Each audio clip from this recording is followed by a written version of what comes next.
하나님 말씀은 구약성경 욥기 23장 1절에서 5절까지입니다.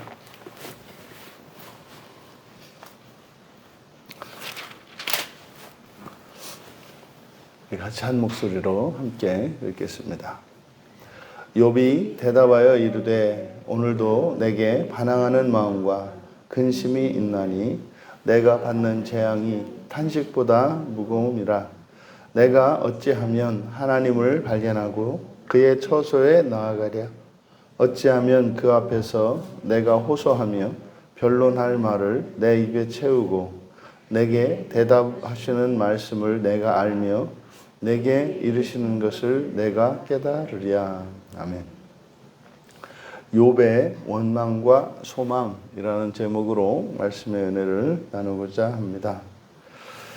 이제 엘리바스가 한 말에 대하여 이제 욥이 대답한 내용을 기록하고 있습니다. 이제 욥이 이전에서 이제 반항하는 마음과 근심에 대해서 이야기를 하는데, 그래서 이제 반항하는 마음, 반역, 메리라는 말을 이렇게 번역한 건데, 상대방의 의견과 또 상대방에게 이제 상대방과 거스르는 거죠. 그래서 여기서 말하는 이 반항하는 마음이라고 하는 것은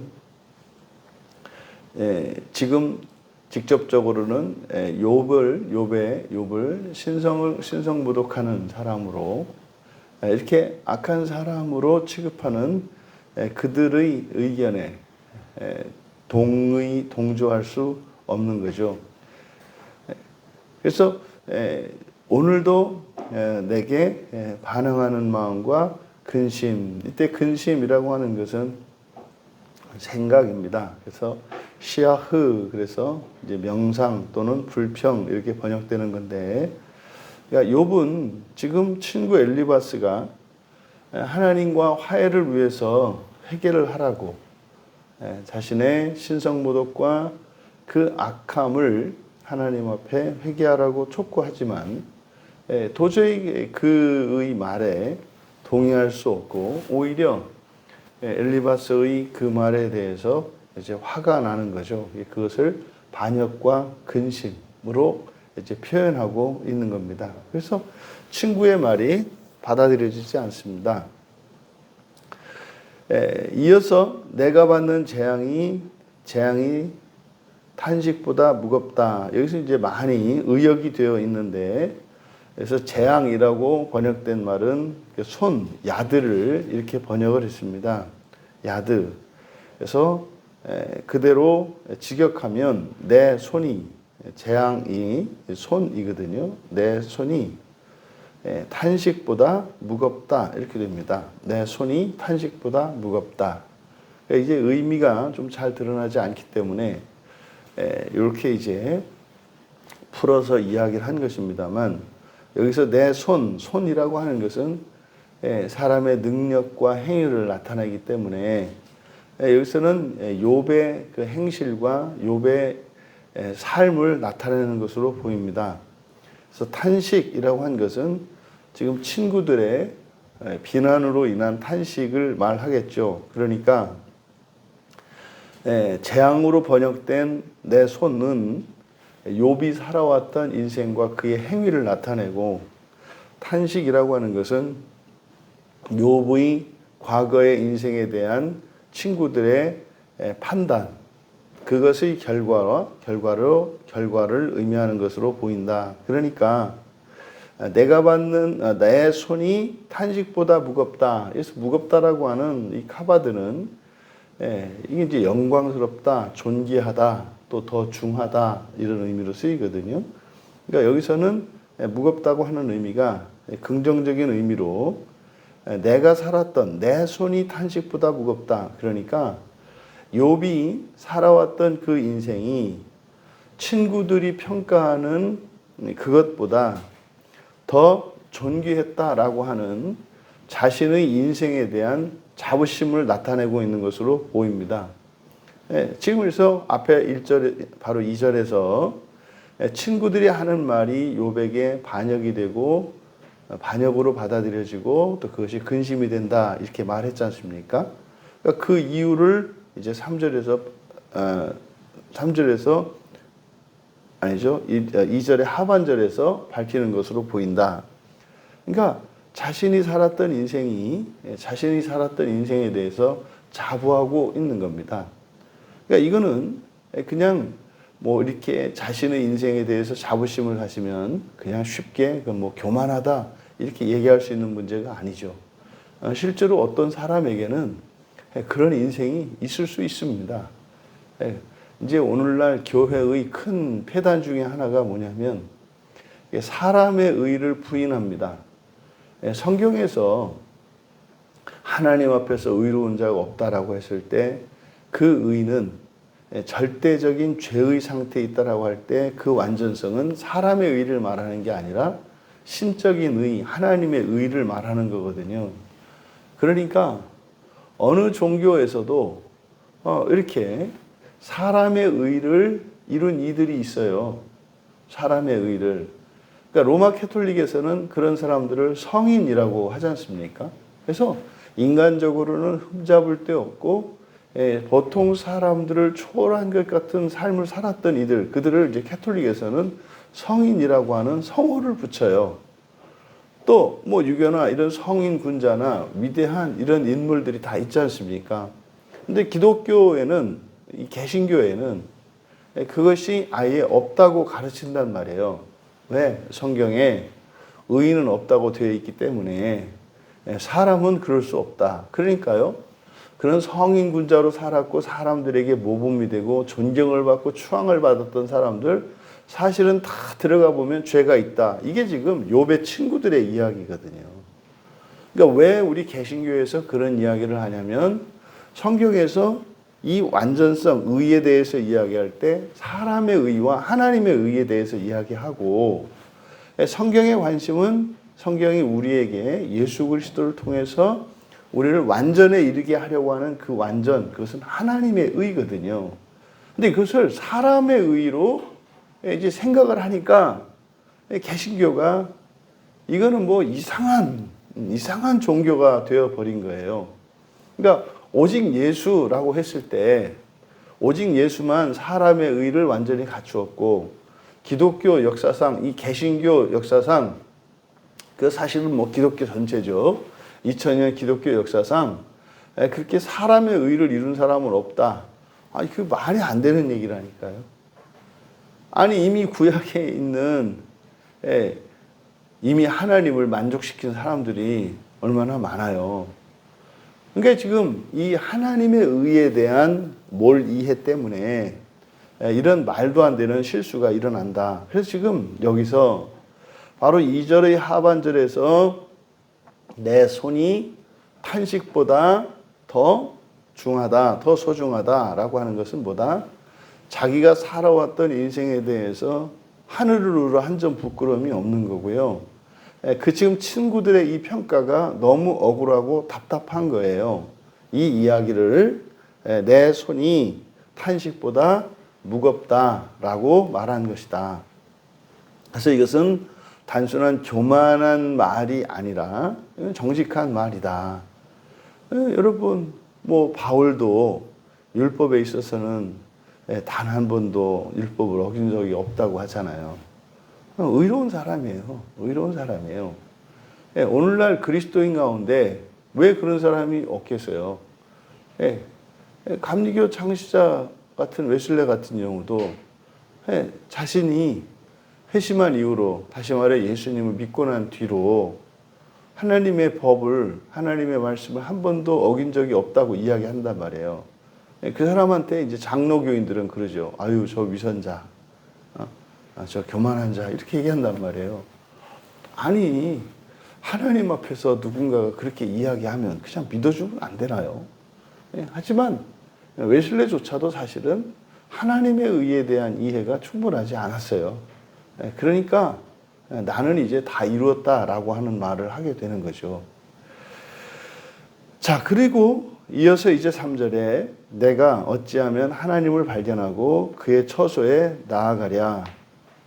그러니까 이것은 이제 그러함에도 바로 앞에 2절의 하반절에서 실제로 하나님께서도 욥기의 시작이 뭡니까? 그를 인정하고 시작하잖아요. 인정하고 시작하잖아요.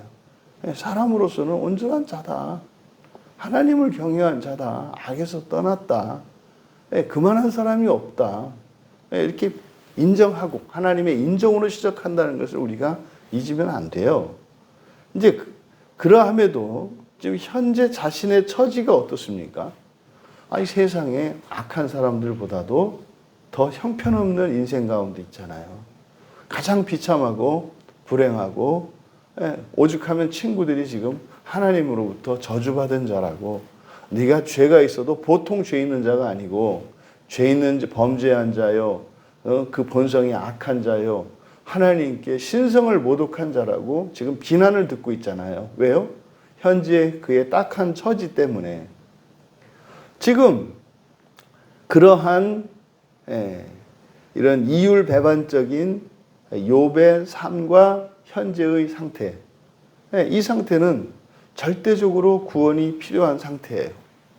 그래서요, 비록 바로 앞에서 나는 하나님 앞에 죄를 지은 적이 없다라고 말을 했지만 실제로 현재 자신의 삶은 하나님의 구원이 절대적으로 필요해요. 그래서 어찌하면 하나님을 발견하고 그의 처소에 나아가랴. 이것은 물론 바로 앞에서 엘리바스가 회개하면, 그래서 하나님과 화목하게 되면 모든 것이 회복된다 라고 말을 했기 때문에 그 말을 이어서 말하는 거죠. 너희들이 말하는 것처럼 내가 이렇게 악한 자는 아니지만 어쨌든 현재 나의 상태는 구원이 필요한 상태다. 사실은 하나님이 깨닫게 하시려는 게 바로 요거죠. 지금 이런 고난이 있어서가 아니라 고난이 없던 그 이전에 부족함이 없던 그 상태에도 우리는 구원이 필요하다는 것을 깨닫게 하시려는 게 사실은 하나님이 이 고난을 허락하신 근본적인 이유거든요. 그러니까 욥이 가지고 있는 딜레마, 이건 이제 사람들이 가지고 있는 딜레마잖아요. 세상적으로, 물질적으로, 인간적으로, 현세적으로 만족을 하면 우리는 구원이 필요 없는 존재라고 착각을 해요. 이게 딜레마란 말이에요. 사람은 죄가 있고 난 뒤에 구원이 있는 게 아니라 사람이라는 존재는 구원이 필요한 존재다. 왜냐하면 물질적 존재로 유한한 생명을 가지게 창조되었지만 사람에 대한 하나님의 창조의 계획은 물질적인 존재로 시작한 인간이 영적인 존재로 하나님의 아들 되는 것이 하나님의 최종적인 계획의 목표이기 때문에 사람은 구원이 필요한 존재다. 이 전제만 바뀌어도 성경의 많은 부분에 대한 이해가 달라집니다. 왜 우리가 사람들에게 복음을 전할 때 어떤 사람들에게는 막 당당하게 말이죠, 정복자의 입장에서 이렇게 복음을 전하고 어떤 사람한테는 왜 명함도 못 내밀죠? 어떤 사람에게는 아무리 봐도 부족한 게 없어요. 나보다 모든 게 다 뛰어나는 사람에게 복음을 전하겠습니까? 못하죠. 왜요? 그러니까 그 사람에게 복음 전하려면 어떻게 해야 돼요? 일단 망해야 돼요. 망하든지 병들든지 무슨 문제가 생겨야, 그래야 복음을 전할 수가 있어요. 그러니까 아니면 기껏해야 지금 욥의 친구들과 같은 생각을 하는 거죠. 겉으로는 인격적으로 보이고 돈은 또 많고 또 신분도 명예도 이렇게 있지만 뭔가가 문제가 있을 거야.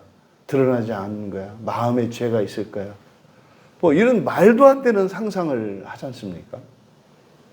여러분, 얼마나 우리들의 처지가 참 비참하냐 이 말이죠.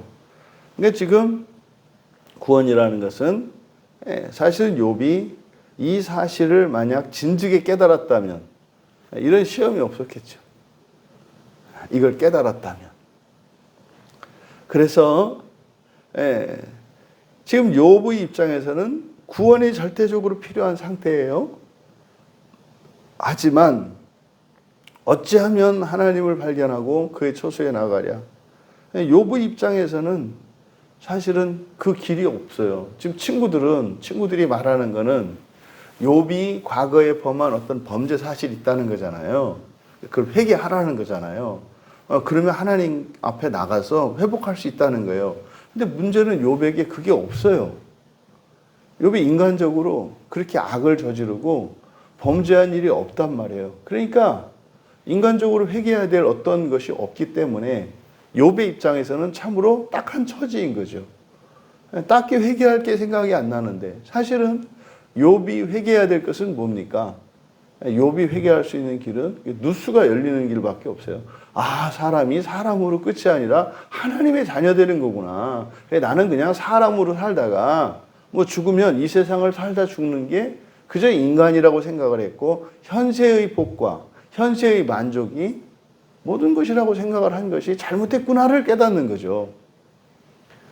근데 지금 이들이 말하는 이 엘리바스가 이야기한 또 엘리바스뿐만이 아니라 다른 두 친구가 이야기한 그 말과는 사실은 자신과 상관이 없기 때문에 어떻게 지금 회개해야 될지를 모르겠는 거죠. 이어서 4절에 어쩌면 내가 그 앞에서 내가 호소하며 변론할 말을 내 입에 채우고 4절을 직역하면 이렇게 됩니다. 내가 그의 면전에서 나의 재판을 준비해야 할 것이다. 여기서 호소하며 라고 번역한 단어가 미슈파트거든요. 미슈파트니까 심판, 재판입니다. 재판. 그래서 그의 면전에서 내가 재판을 준비해야 할 것이다. 그리고 변론할 말을 내 입에 채우고 그러니까 내 입에 변론을 채워야 할 것이다. 그러니까 바로 앞에 3절에서 하나님과 회복할 수 있는 길을 찾을 수 없는 것으로 답답해해요. 근데 내가 하나님 앞으로 나아가서 회복되어야 해요. 구원이 필요해요. 근데 나아갈 길이 없어요. 현재 상태로는. 그러니까 욥은 앞으로 있게 될 심판을 생각하는 겁니다. 지금 이 상태에서 내가 어떻게 달라질 수가 없겠구나. 이제 하나님 앞에서 내가 이제 재판을 받게 될 것인데 나는 이제 하나님 앞에서 재판을 받게 될 것이고 그것을 준비해야 할 것이다. 그리고 나의 변론, 내 입에 변론을 채운다라고 하는 것은 자신의 딱하고 억울한 처지에 대해서 자기를 변론할 준비를 해야 된다는 생각을 드러낸 거죠. 그러니까 욥은요, 자신에게 필요한 것은 회개가 아니라 뭐예요? 하나님께 억울함을 호소해서 나의 이 억울함을 벗겨주도록, 그러니까 회개해서 회복될 것이 아니라 나는 지금 억울한 누명을 벗고 그리고 하나님이 어찌 보면은 이게 잘못됐다라고 하는 이런 생각인 거죠. 근데 그것을 하나님의 잘못이라고 이야기하지 않고 자신이 이제 재판에 나가서 변론하는 길밖에 없다라고 생각을 한 거죠. 그럼 여러분, 우리가 회개를 했을 때 우리의 죄가 용서되어지고 하나님과 화목하게 되는 이유는 뭡니까? 우리의 중보자 되시는, 말하자면 우리의 변호사죠. 법정용어로 한다면 우리의 변호사 되시는 그리스도께서 우리를 대신하여 변론하시기 때문이죠. 우리 입장을 하나님께 변론하시는데 우리의 행위를 가지고 변론하시는 것이 아니라 당신의 이루신 그 의로서 당신의 의를 우리의 의로 전가시킴으로써 우리를 변론하신다고요. 그러니까 욥은 지금 그런 생각이 있는 거잖아요.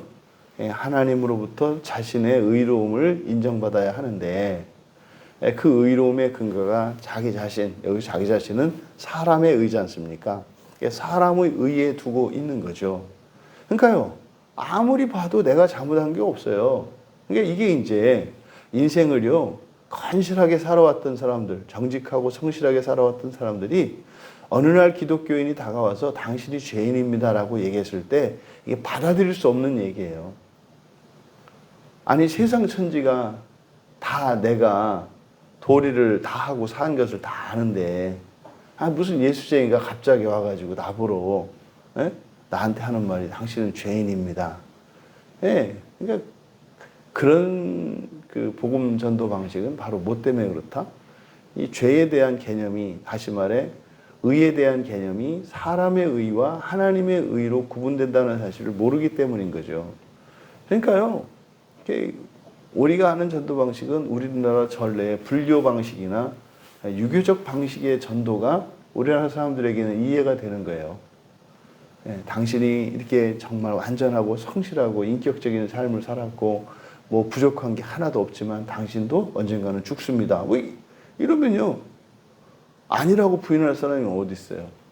그러니까 죄의 가장 인간의 죄성에 대한 가장 간명한 이해가 생로병사예요. 불교에서 그 석가모니도 깨달은 거 아닙니까? 그러니까 석가모니도 사람은 나서 늙고 병들고 죽는다고 하는 인간의 한계를 깨닫고 이 한계 상황을 어떻게 극복할 것인가, 이걸 고민했잖아요. 아니, 그러니까 계시를 듣지 않은 사람의 생각으로도 해낼 수 있는 그런 생각인데, 그게 인간의 한계인데, 그걸 죄란 말이에요. 인간의 한계. 그러니까 왕자로 태어났는데도요, 아, 이게 언젠가는 내가 뭐 늙어 병들어 죽는 거구나라는 것을 깨닫고 이렇게 해서 만족하고 산다고 될 일이 아니구나, 이걸 고민했잖아요. 그런데 하나님의 계시가 석가모니 깨달음만 못하다고요? 그러니까 굉장히 현실적이고 실제적인 기독교 진리, 이 구원에 대한 진리를 잘못된 가르침으로 인해서 왜곡시킨다, 이 말이죠. 여러분, 영원한 부도 없고요, 영원한 생명도 없고요, 영원한 건강도 없어요, 영원한 청춘도 없고요. 이게 뭡니까? 인간의 한계죠. 그게 죄라니까요. 그러니까 그것으로 우리가 하나님을 만족시킬 수 없는 겁니다. 하지만 욥은 아직 그것을 모르기 때문에 이어서 내게 대답하시는 말씀을 내가 알며 내게 이르는 것을 내가 깨달으랴. 이것은 이제 장차 미래에 있을 그 재판에서 하나님의 판결을 말하는 거 아니겠습니까? 그러니까 내게 대답하시는 것을 알아야 할 것이다. 그래서 우리말 성경은 깨달으랴 이렇게 되어 있습니다만은 그냥 미래 시제입니다. 그래서 그가 내게 대답하시는 말씀을 알아야 할 것이다. 알아야 할 것이다. 내게 이르시는 것을, 그러니까 내게 말씀하시는 것을 깨달아야 할 것이다. 그러니까요, 사실상 지금 욥은 진퇴양난이에요. 친구들이 말하는 것처럼 어떤 특정한 죄가 있어서 회개하면 회복돼서 모든 게 회복이 되면 그 답이 되잖아요. 근데 그게 나하고 상관이 없어. 그렇다고 해서 현재 이 상태에서 가만히 있을 수는 없어요. 반드시 구원이 필요한 상태예요. 그런데 어떤 대안이 없어요. 그러니까 욥이 생각해내는 방법은 뭡니까? 하나님 앞에 가서 나의 의로움을 하나님께 고하고, 하나님이 아시지 않습니까? 그래서 자신의 억울함을 변론하는 거예요. 욥의 생각으로는. 그래서 하나님께 그 소망을 두고 있는 거예요. 하나님이 회복시켜 주실지도 모른다고 하는. 그런데도 사실은 지금 현재 자신의 삶에 대해서 이해할 수 없기 때문에 지금 자기가 겪고 있는 이 환난을, 이 고난을 이해할 수 없잖아요. 그러면 현재도 하나님이 행하시는 것을 이해할 수 없는데 미래 하나님의 재판에 간들 하나님이 하시는 말씀을 이해할 수 있겠어요? 그러니까 이해가 돼야 되는데 현재도 이해 안 되니까 앞으로도 이해할 수 없는 거예요. 바로 그걸 말하는 거죠. 그러니까 그때 내가 대답하시는 것을 알아야 할 것이다. 말씀하신 것을 깨달아야 할 것이다. 그러니까요, 사실상 아직도 욥은 자신이 지금까지 겪어왔던, 그리고 자신에게 일어난 이 끔찍한 환난과 이런 고난을 이해하지 못하고 있어요. 왜 이런 일이 일어나는지를 모르고 있다고요. 그런데요, 그것을 알기를 바라는 간절한 마음을 나타내고 있다. 여러분, 이 말씀에서 우리가 얻을 수 있는 교훈은 뭘까? 욥의 삶을 우리가 바라봐야 합니다. 이것은 그리스도인 된 우리의 삶이 우리의 삶에 경종을 울리는 거죠. 예수님을 알지도 못했고요. 믿지도 못했고요. 하나님의 계시를 정확히 알지 않아요. 이 욥은 자연 계시에 의존해서 살아온 사람이에요. 그러니까 이 욥은요, 우리나라에 기독교 들어오기 이전에 살았던 아주 거룩하고 의롭고 모범적이었던 우리의 조상들 가운데 한 사람이 될 수 있는 거예요. 이 욥이라고 하는 인물은. 그러니까 하나님의 말씀이, 그리고 이 기독교가 전파되기 이전의 시대에 살았던 민족과 나라들의 어떤 위대한 성인과 같은 이렇게 존경을 받는 그런 사람들의 전형이 욥입니다.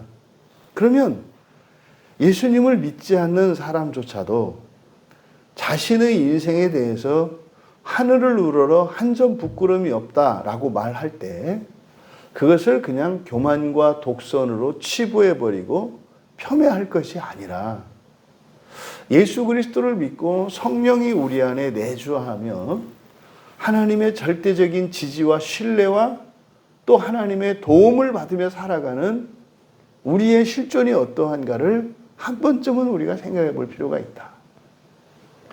인생 전체는 그만두고 인생의 어느 한 날을 정말 하나님 앞에서 거룩하게 살아온 그것 때문에 그 영광으로 가슴이 벅찰 수 있는 인생의 한 날 정도는 있어야 되지 않을까. 이것을 욥의 고백을 통해서 우리가 우리 자신을 좀 돌아볼 수 있었으면 좋겠다. 그러함에도 불구하고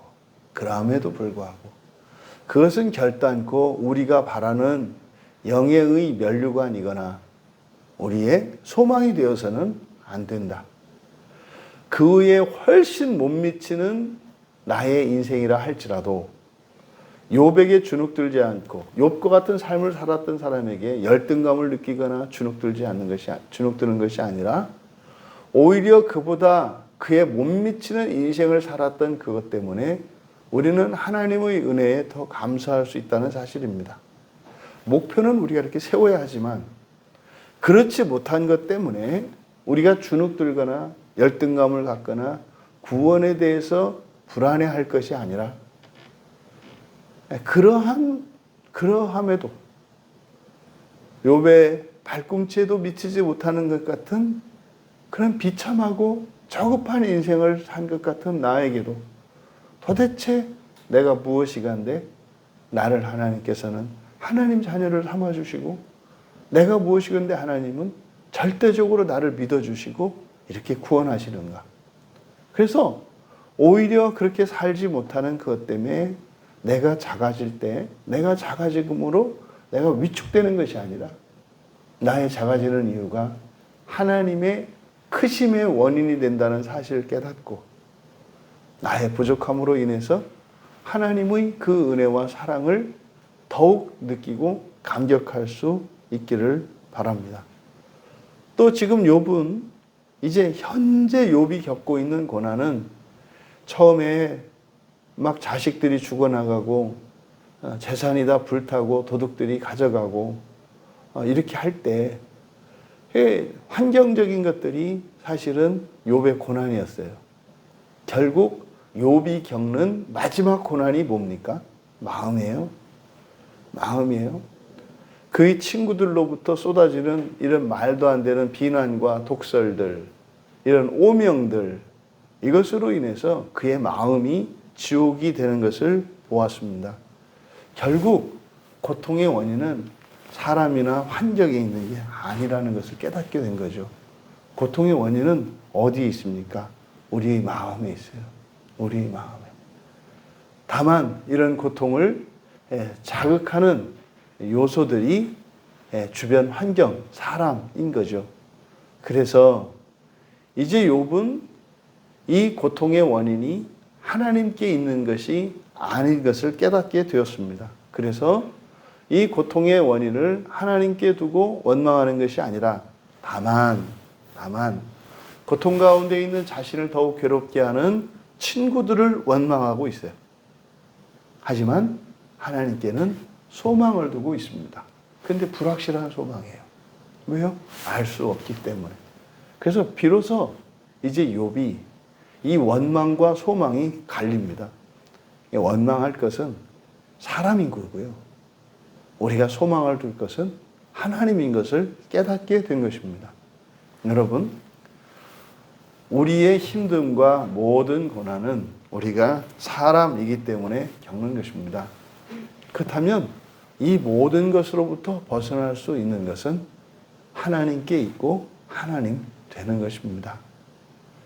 우리 일상에서 일어나는 크고 작은 원망스러운 일들, 안타깝고 고통스러운 일들, 그것은 우리의 기도 제목이어야 하고 하나님께 도움을 청해야 합니다. 하지만 그러한 일들로 인해서 하나님에 대해서 원망하거나 하나님께 원망하거나 또한 우리가 하나님 자녀되는 그 소망을 망각하게 되는 이유가 되어서는 안 될 것입니다. 어떤 경우에도 우리가 살면서 잊지 말아야 할 것. 왜 내가 태어났고 왜 살고 있으며 장차 나의 영광이 무엇인가를 잊지 않는 것입니다. 그랬을 때 지금 현재로는 이해할 수 없는 어떤 사건들이 일어났을 때라도 그것이 우리 구원에 방해되는 것이 아니라 오히려 더욱 하나님께 소망을 두고 살아가게 된다는 사실을 기억하시고 지금까지 우리들이 품고 있었던 모든 원망을 통해 오히려 우리의 소망의 주 되시는 예수 그리스도를 더욱 바라보는 이유가 되기를 주님의 이름으로 축원합니다. 존귀하신 하나님, 이 세상을 사노라면 반드시 겪게 되는 여러 가지 고난을 맞닥뜨릴 때에 거기에서 생겨나는 여러 가지 원망들이 하나님을 향한 소망의 이유가 되게 하여 주시옵소서. 행여라도 우리의 주제를 넘어 하나님의 신성에 도전하거나 하나님의 선하심을 의심하는 일 없게 하여 주시고 일시적으로 저희들에게 닥치는 고난과 악조차도 더 큰 선을 위하여 예비하신 하나님의 구원의 일인 것을 늘 잊지 않게 하여 주셔서 오히려 인생의 어둠이 깊으면 깊을수록 더 하나님께 의지하며 믿음을 굳건히 하며 소망을 불태워 하나님께서 저희들을 향하여 세우신 구원의 계획을 따라 살아갈 수 있도록 은혜를 내려 주시옵소서. 감사하며 예수님의 이름으로 기도하옵나이다.